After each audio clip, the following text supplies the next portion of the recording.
This podcast is part of the Big Heads Media Podcast Network. Go to bigheadsmedia.com for more great podcasts.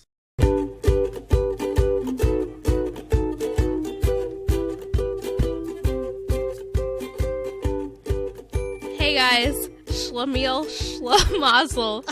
Grab your boo-boo kitty and your milk and Pepsi. Today we're talking about Laverne and Shirley. I'm Kelly. And I'm Brittany. And again, we're talking about Laverne and Shirley. It premiered January 27th, 1976. It ran for 8 seasons and 178 episodes. It starred Penny Marshall as Laverne DeFazio, Cindy Williams as Shirley Feeney, David L. Lander as Andrew Squiggy Squigman, Michael McKeon as Lenny Kaznowski, and Eddie Mecca as Carmine the Big Ragu Ragusa. And the show is based... What? I was trying not to laugh at Squiggy and then Ragu. I couldn't. The show is about the misadventures of 2 single women in the 1950s and 1960s. So, we put out a tweet, post, everything that you can think of on social media, but it ran very briefly. So we don't have a lot of social media comments, but you guys did help us pick out some really, really good episodes. And the first one we're going to be talking about is called Fake Out at the Stakeout. It's from Season 1, Episode 11. And the plot is Laverne and Shirley fall victim to a peculiar robber known as the Milwaukee Masher. Laverne goes undercover as bait due to the police station's lack of female officers and volunteers. The episode opens with Laverne and Shirley arguing about Laverne leaving the door open. They're coming home with groceries. Apparently this is an ongoing thing that Laverne forgets to close the door. But upon further inspection, their drawers are open as well, and Shirley's poodle skirt is missing from the living room closet. So, Kelly, tell me some of your favorite parts of this opening scene. First of all, Shirley just says, "The door is ajar." And I'm like, okay, what's happening? And then Laverne goes through this whole thing about, no, I locked the door because I did this and I did that, and then I locked it, like, I don't even know what she says, something like I double locked it or something. I'm like, okay. And it's just so weird, like, a poodle skirt. Yeah. But it is the 1950s. That would not be my choice of... I know, but why would you steal just clothing? What's the point? Well, that comes up later. I mean, I know why he did it, but... A spoiler alert. But, yeah, I get what you're saying, because, like, they don't mention other things, just the clothing. Yeah. He stole one of Laverne's favorite sweaters and Shirley's poodle skirt. And I'm sure there's a story behind the big L on her sweaters, but I absolutely love that. That is totally something I would wear, like a big giant K on everything. Yeah. There is a story behind it, and we will get to it. But I figured you would. My favorite part of this opening scene is kind of the same when Laverne is going through the whole spiel of the routine that she does when she locks the door. Yeah. She closes the door and she locks it, and then she knocks on the door and Shirley says, "Who is it?" And she's dead serious about it. But yeah, Laverne's like, it's me. Well, you can never be too careful. Oh yeah, I forgot about that part. That was hilarious. Yeah, they instantly realize that they've been robbed. So they decide that they need to go all around the apartment to see if he's still there, because Shirley is convinced that he's still in the apartment somewhere. So they're doing this bit where I think it's Shirley is pretending to be Bruno. I forgot about this. Yeah. Yeah.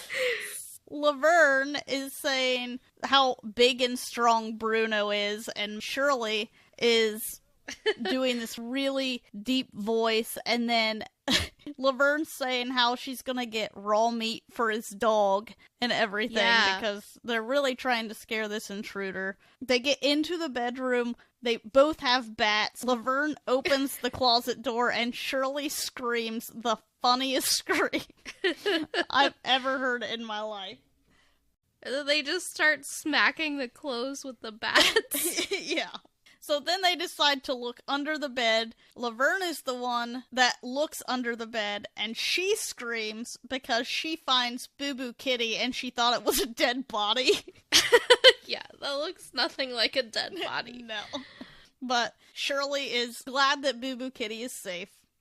This is when they decide they need to call Laverne's dad and tell him everything that happens. And he comes over. He's pretty funny, too, because he's like immediately, they're moving back in with him. They can't live on their own. Yeah. Someone broke in. Laverne says no, she can't do that. So he says, you're going to live with Aunt Josephine. He calls her, just the whole phone conversation. He was like, hello, Josephine.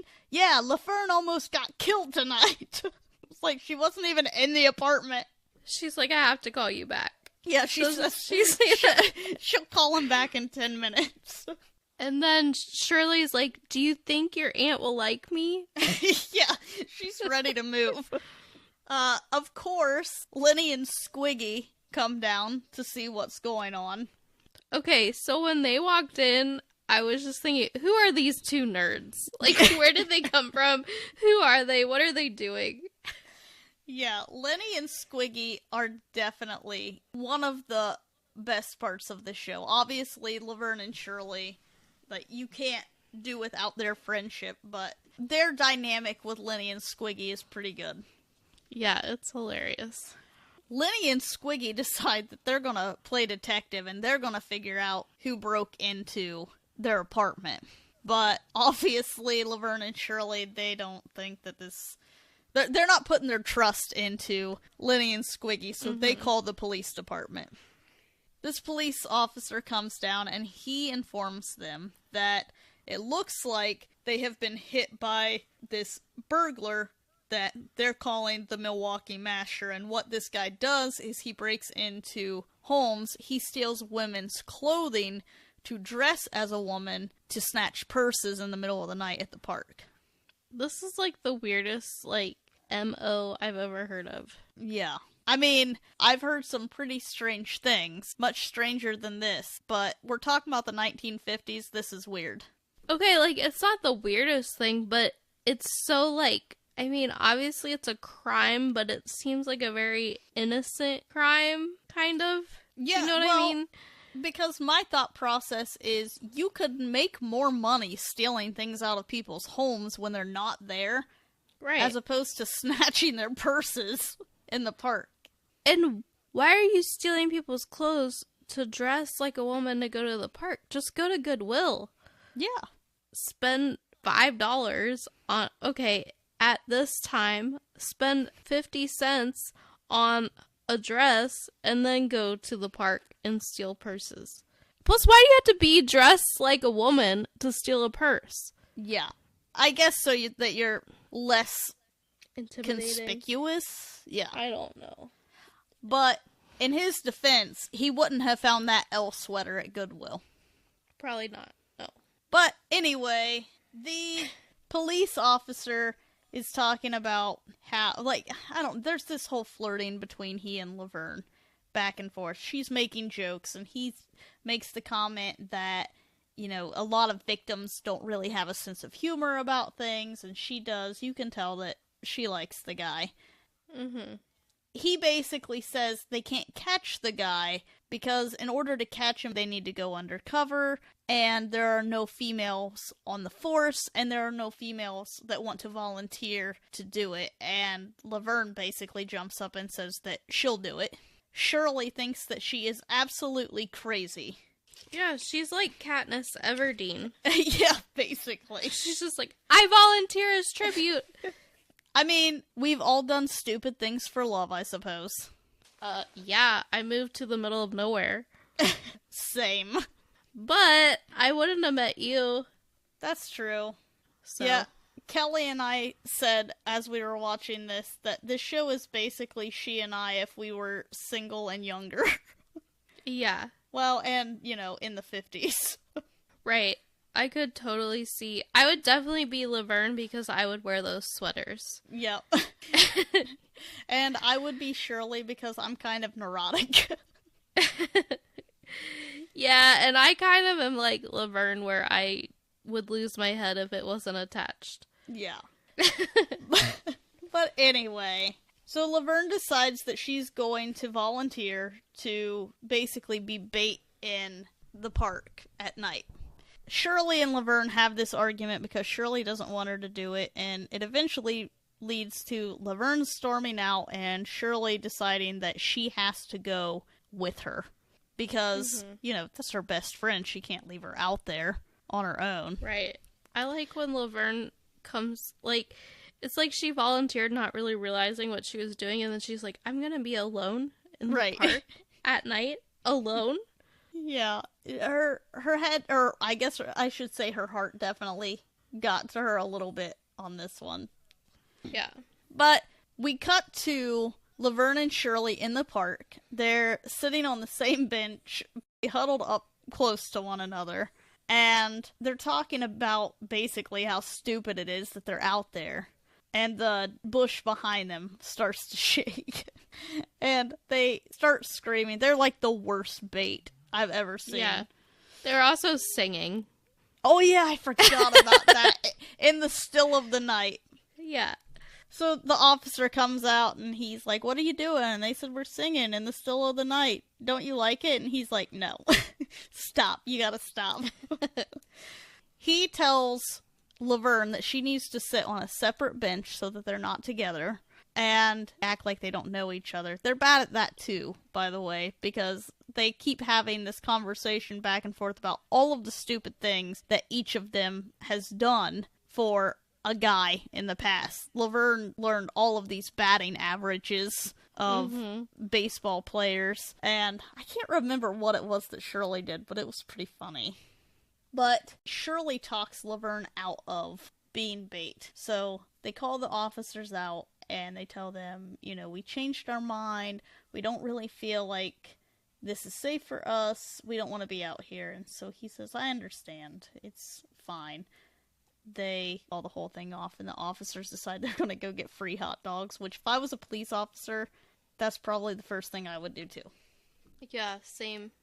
As the officers walk away, they decide that Laverne and Shirley decide that they're gonna go back home. As soon as they're walking out of the park, you see this obvious man in Laverne's elf sweater and Shirley's poodle skirt and a wig that is blonder but looks a lot like Laverne's hair. And they turn around, you can see the fear on their face, and Laverne says something like, Shirl, I'm staring in the mirror here. Because she thinks it looks just like her. Laverne tells Shirley that they're gonna split up, and they're basically gonna catch this guy. And she says, show him your purse. And Shirley just holds the purse out and goes, yoo-hoo! Laverne's like, no, not like that. You can't just hold it out like that. Shirley is acting like she's going through her purse. Laverne walks away, and as Shirley's looking through her purse, the guy runs up, grabs the purse, and Laverne jumps on his back and wraps her arms around his neck. Everyone is screaming at this point, and luckily the cops didn't get too far, because they come in and they arrest the guy. I don't remember if it is Laverne or Shirley that tells him he needs to find a better way to get women's numbers or something. And he was like, I get numbers all the time. I don't know what you're talking about. I'm just trying to make a living. The police officer has his partner cart this guy away, and he asks Laverne if she wants to come to like some fingerprints study or something. Lecture, yeah. And Laverne is about to say yes, but she and Shirley just had this entire conversation about how they do these stupid things that they're not really interested in and that they don't want to do for men. And so Laverne turns them down. And you can see that she's upset about it, but Shirley's really proud of her. And the cop says, well, maybe some other time, and walks away. He eventually comes back and asks her to go to the circus. And she does accept that invitation, so she does get the date. And I can't remember. She makes some comment about Shirley wants to go to the circus, but the last time they went to the circus... A camel dirtied on her shoe. Oh, that's what it was, yeah. You didn't like the circus because a camel dirtied on your shoe. And then, okay, but when he asked her to go to the circus, Shirley's like, oh, it worked? Yeah. Like, her advice worked. Yeah. And that's basically the end of the episode, but I have to go back a little bit because also Lenny and Squiggy decide that they have found the culprit before Laverne and Shirley decide that they're going to be bait. And they're wearing their detective suits. Yes. So Squiggy has on a trench coat, and Lenny, I can't even explain what Lenny is wearing. I don't remember. I just remember Squiggy saying, "These are our detective suits." Lenny's pants are like clear up to his shins, and he's got on a blazer that's 2 sizes too small and this little fedora hat. But they decide that they found the culprit, and it is the stray dog that's been stealing trash out of the neighborhood trash cans. I want to know how the dog opened the drawers to get the clothes out. There are obvious flaws with this logic, but as they're leaving, Shirley says, "Just a little heads up, guys. I think that you can rule out animals." And Squiggy says, "You can't rule out the obvious, Cheryl." I don't know. Those two, their stupidity, it's too good. Yeah. The next episode that we're talking about is called Guinea Pigs. It's from Season 2, Episode 14. And this was a really good choice because I actually got a message from Kelly after watching this that said that episode was hilarious. It was. It was so funny. I think because I really, really, really relate to Laverne in this episode as a mom because I'm always so tired. Yeah. And I was just cracking up at how tired she was. So the premise of this episode is that the girls need money, this time for a businessman's cocktail party with a $20 entry fee. To get the cash, the two volunteer as paid subjects in scientific experiments at the Institute of Behavioral Sciences. Laverne enters a sleep study. Shirley enters a nutrition study. The episode opens with Shirley having a conversation with Miss Babish, and Miss Babish has tickets to this cocktail party that she's not going to go to. Shirley and Laverne have no plans that weekend except to fold laundry. They don't have dates or anything, and so Shirley takes the tickets. Laverne comes in and she basically says that she doesn't want to go because it's a $20 entry fee. She doesn't want to pay $20 for cocktails, which I kind of get because like $20 seems like it would be a lot back then. Yeah, it's definitely a lot, but I would pay $20. Like nowadays, I would pay, let's say $50. I would pay that because you're getting drinks and food. Yeah, well, and also their logic is that the other people who would pay $20 to get in, they obviously have money. Would be rich. Yeah. Yeah. And they're looking for rich guys. That's essentially how Shirley gets Laverne talked into doing this. But they don't have the money. So they decide that they're going to ask Lenny and Squiggy, who always come up with money just randomly somehow. And the way that they call them down is to lift up the little, what's that thing called? A dumbwaiter. Dumbwaiter, yes. And they holler up to the upstairs apartment and say, "Lenny, Squiggy, we need you." And they're immediately down there and they're like, "You called?" It's like the entire time they're just waiting for a booty call from Laverne and Shirley. I know, and they don't want to tell them their little gold mine secret place that they go to get money. And Laverne and Shirley are like, basically, everything but making out with them to get them to tell them. Laverne is like kissing on his neck. Like, that's a little sexual for this show, I thought. Yeah, especially if you're thinking that it's set in the 50s. It's running in the 70s. Yeah. So, yeah, you're pushing a little bit of boundaries here. But it makes for good television. It worked. Yeah, it definitely worked. So, yes, they decide they're going to take Laverne and Shirley to this Institute of Behavioral Sciences where they go to be lab subjects and they earn some extra cash.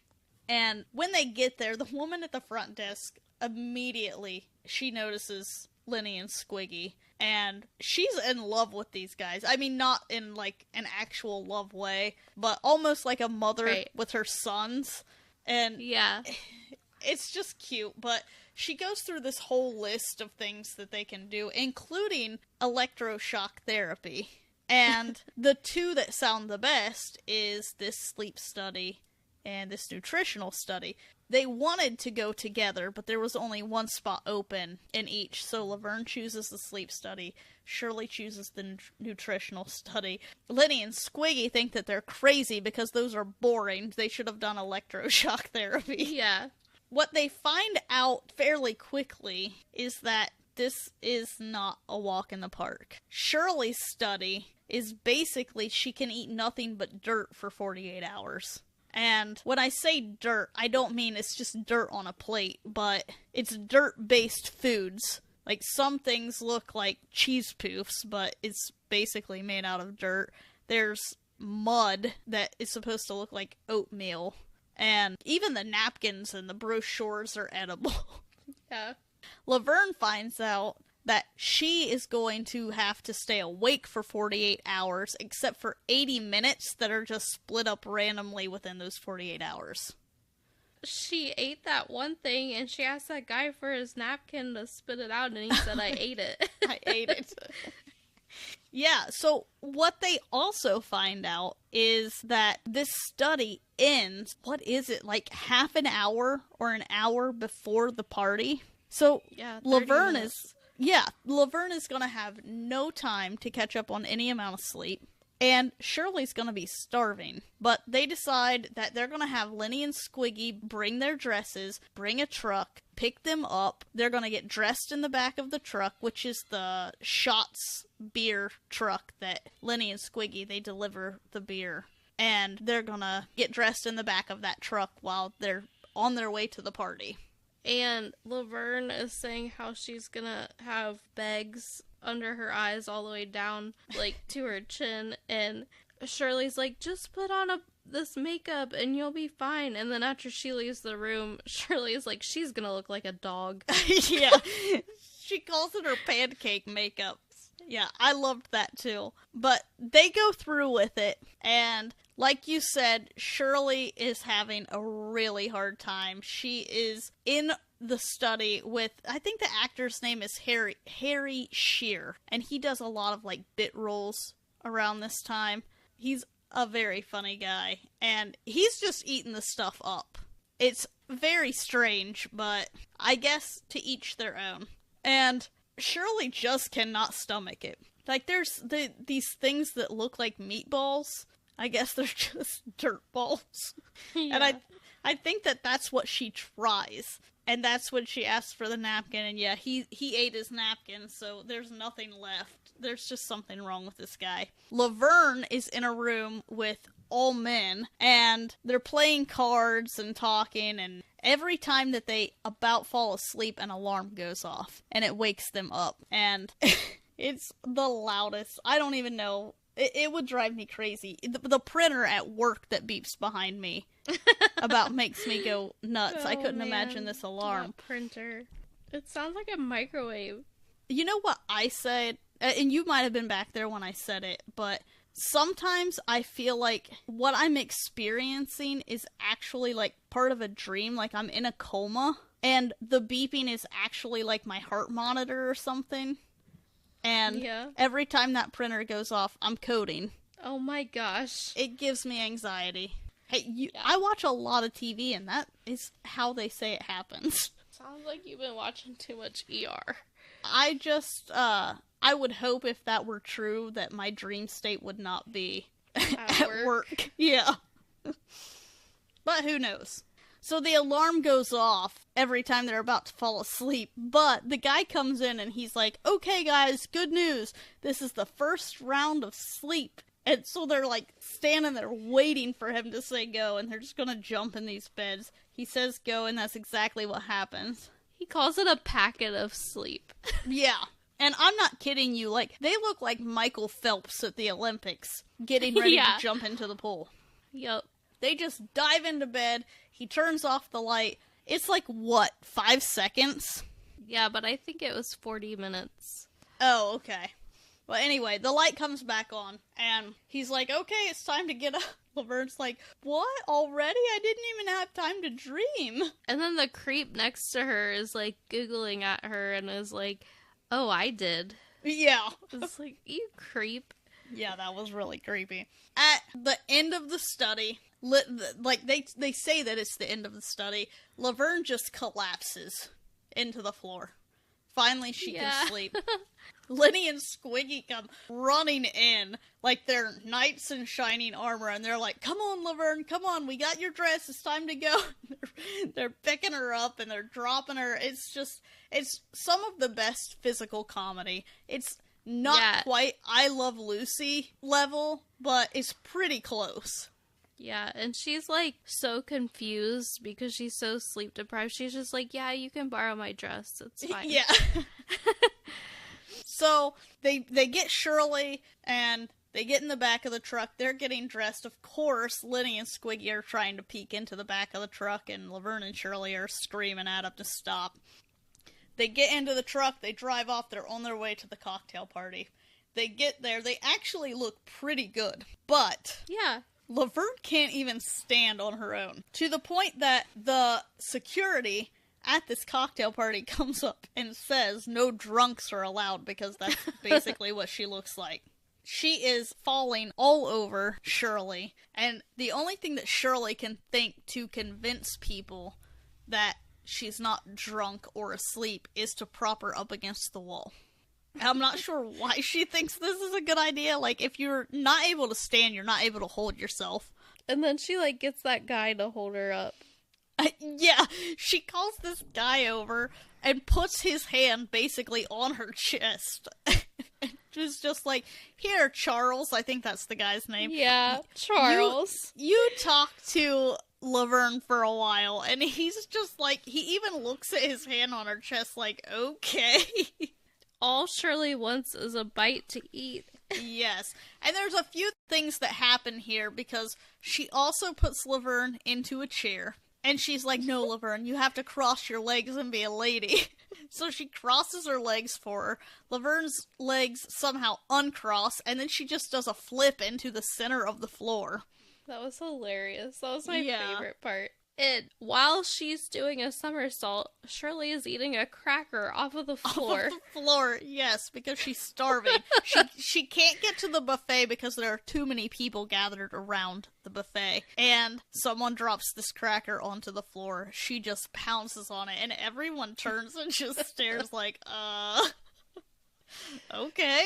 But they also... oh, I'm sorry. After she eats the cracker, finally, the buffet opens up. And so she picks Laverne up, wraps her arms around her neck, and basically does the bunny hop all the way over to the... yeah.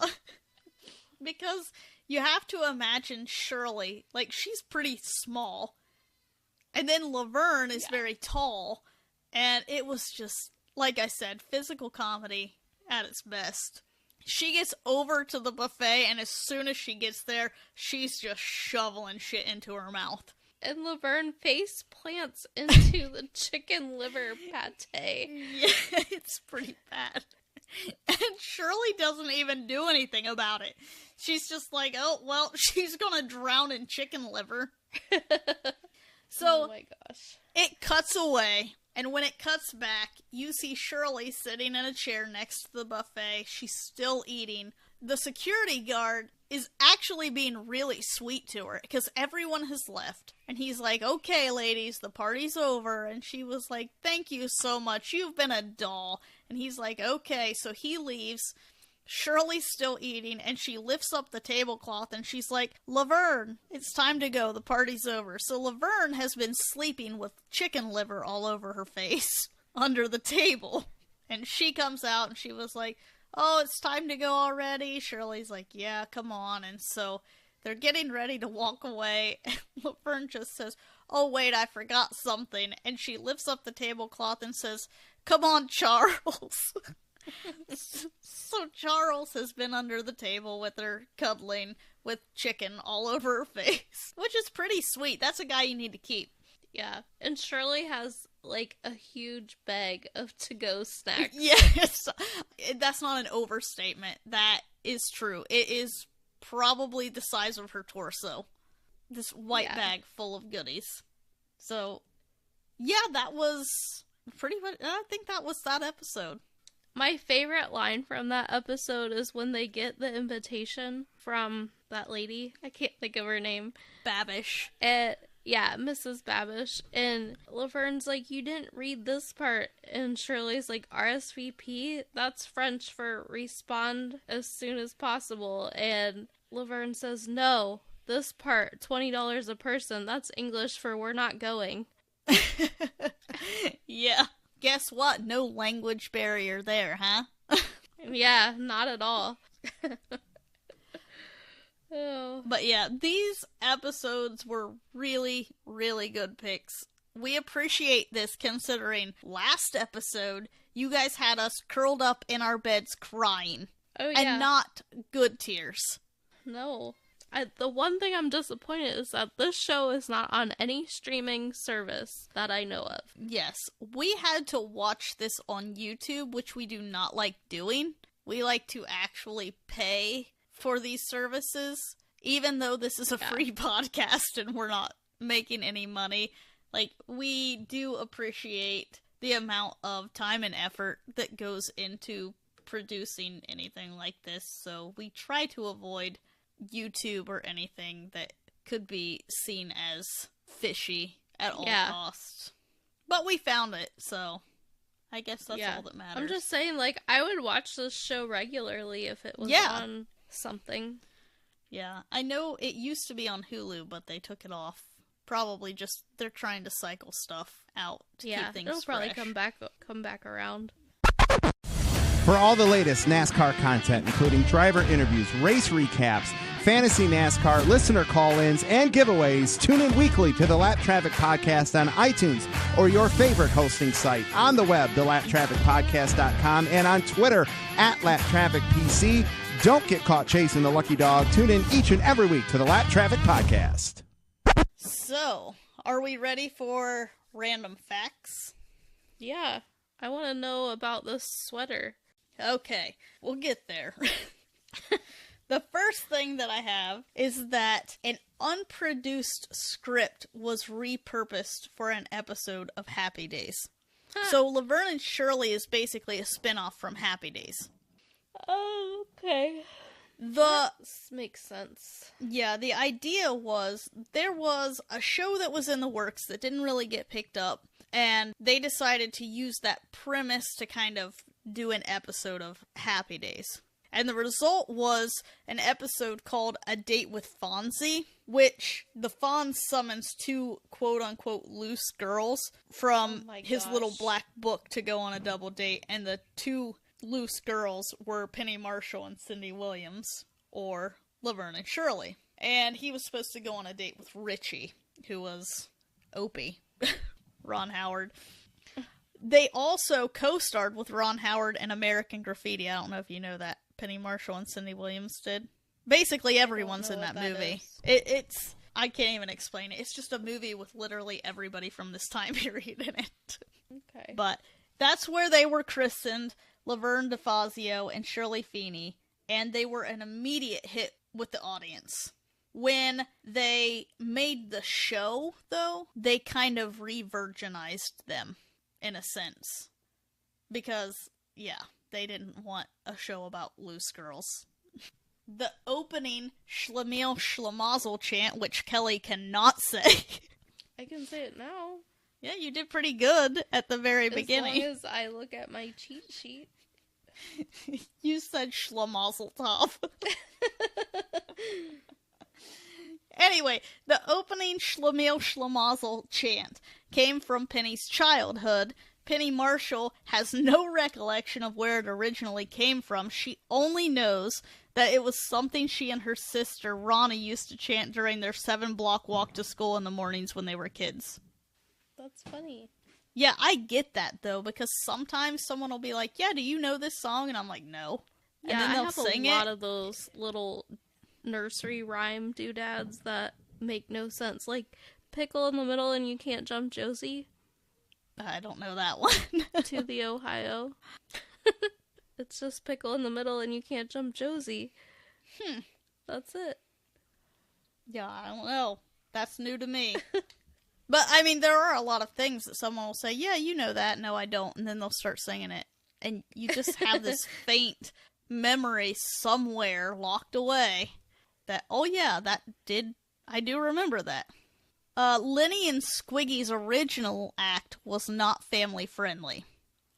So, Michael McKean and David Lander met while working together in a comedy troupe called The Credibility Gap. One of their bits was about two characters named Lenny and Anthony, pronounced Antony, Squigliano. The voices and posturing were much the same as Lenny and Squiggy's, except the jokes were extremely blue, full of profanity and sexual references. Penny Marshall invited the two of them to a party at her house shortly after Laverne and Shirley had been sold and asked her brother, Gary Marshall, to kind of watch them, to get them on. Gary thought that the pair would make an interesting addition to the show, two guys who could manage to make Laverne and Shirley look a little classy, if they could work quote-unquote clean. He also had one other idea. He felt that the show had its quota of Italian characters, so Anthony's name was changed to Andrew Squigman, aka Squiggy.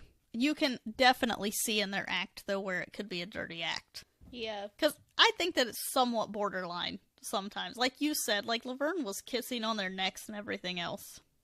Yeah. Even though Laverne and Shirley were kind of re-virginized for the show, the girls weren't so sweet and innocent off camera.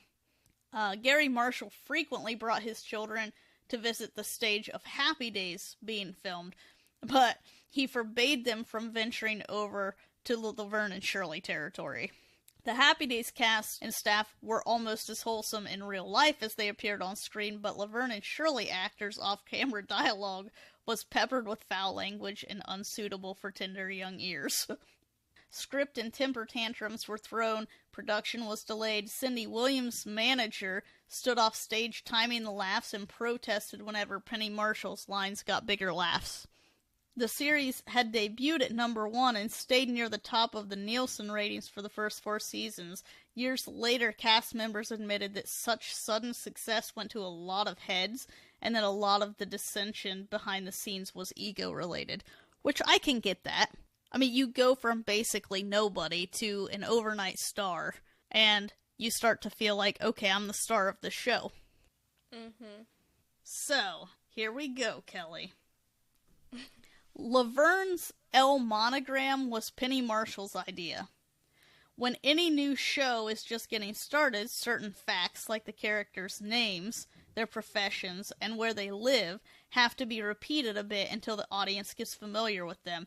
Rather than having to be constantly addressed as Laverne, which Marshall thought would get boring and distracting, she came up with the idea of sewing an L monogram onto her clothing to Subtly.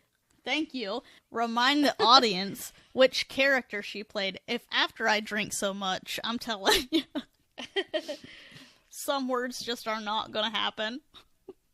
So yeah, there you go. There's the story of the L monogram. I thought it was pretty ingenious. Yeah. I'm gonna put a K on all my clothing. Do it. For a comedy show, the show featured a healthy dose of musical numbers, including countless performances at the Pizza Bowl, and at that zany Christmas episode at a mental hospital. To cash in on the show's success, Marshall and Williams recorded Laverne Shirley Sing, a collection of covers of rock and roll hits from the 50s and 60s. Still widely available, fans can listen to their rendition of Da Do Run Run, All I Have to Do Is Dream, or an odd 2-minute track of the pair reading old yearbook entries. Da Do Run Run? Da Do Run Run, All I Have to Do Is Dream, or, my favorite, an odd 2-minute track of the pair reading old yearbook entries. That's weird. Yeah. Hey, side note, I have a new podcast idea.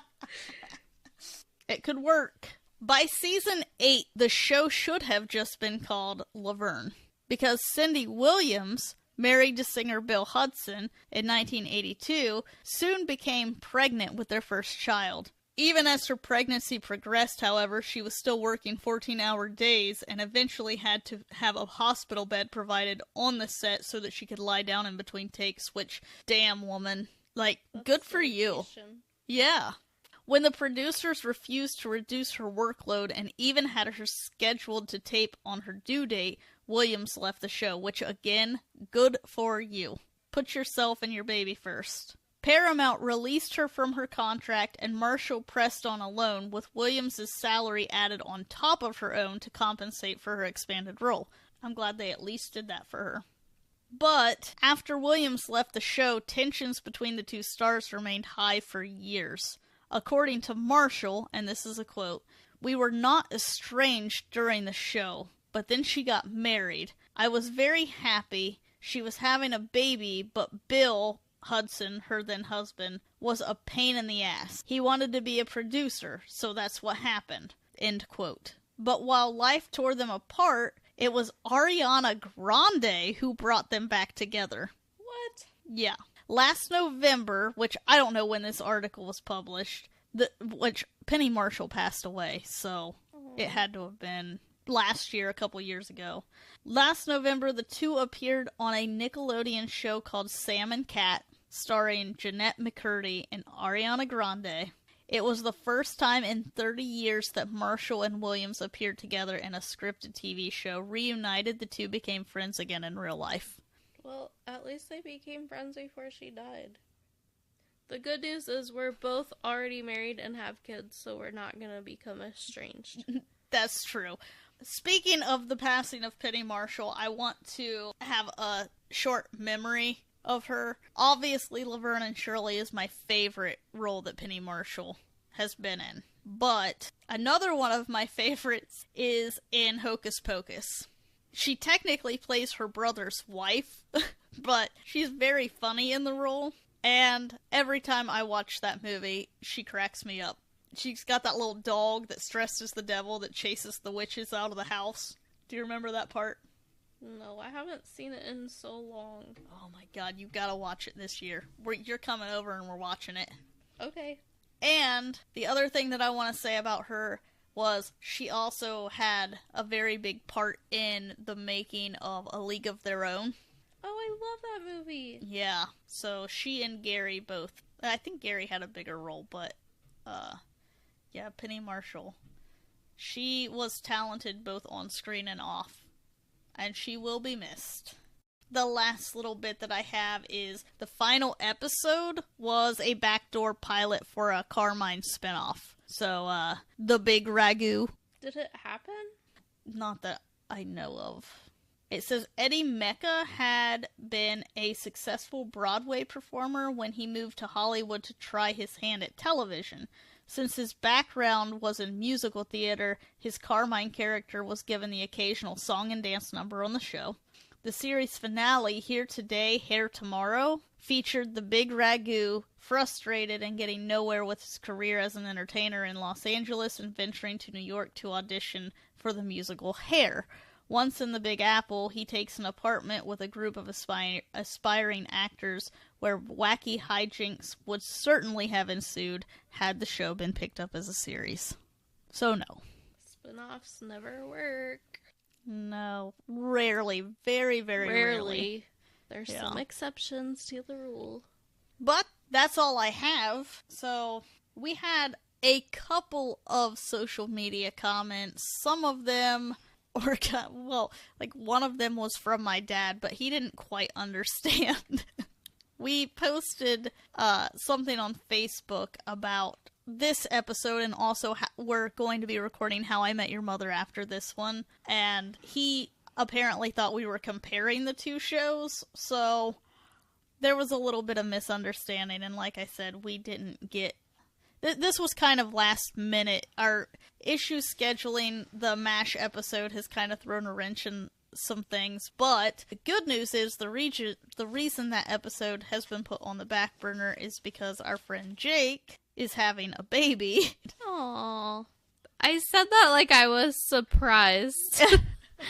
You just found out? Did you not know? I didn't know. But by the time this episode airs, he will have had the baby. So he has decided that we're just going to wait until the baby is born, and then he will have more time to record. So we apologize for the delay with MASH. That's why we have sped things up with this show, and that's why we don't have a ton of listener comments. So we apologize for that, but we wanted to make sure that we had content out there for you guys.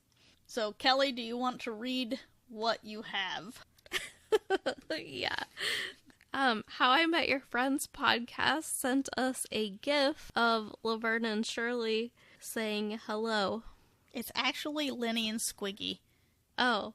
You had one job, Kelly. There's one comment, and you got it this wrong. This is why I'm Laverne, because I can't do anything. Okay, Lenny and Squiggy say hello. But speaking of How I Met Your Friends podcast, the next time that you hear our beautiful voices, we will be speaking about How I Met Your Mother, and I'm sure that we will have a lot to say about our sister podcast. We'll call it that, since it is two lovely ladies. And if you guys have not checked out their podcast yet, you'll definitely have to check them out. I mean, we hope that you've listened to our Friends episode and that you come back to listen to How I Met Your Mother. But if you want more and very in-depth conversation about the show, these two are experts. Kelly, I'm not putting you down. I know you love How I Met Your Mother. It is my favorite show. Yes, but these ladies, I love that podcast, by the way. Yeah. And I think that's all we have for you this week. Yep. Is there anything else you want to add? SCHLEMIEL, SCHLEMAZEL. That's wrong. I knew it was gonna be SCHLEMIEL, SCHLEMAL, SCHLEMAL. All right, guys, please just listen to us next time. We'll be back. Just come back next time. It's gonna be, wait for it, legendary. All right, bye, guys. Bye.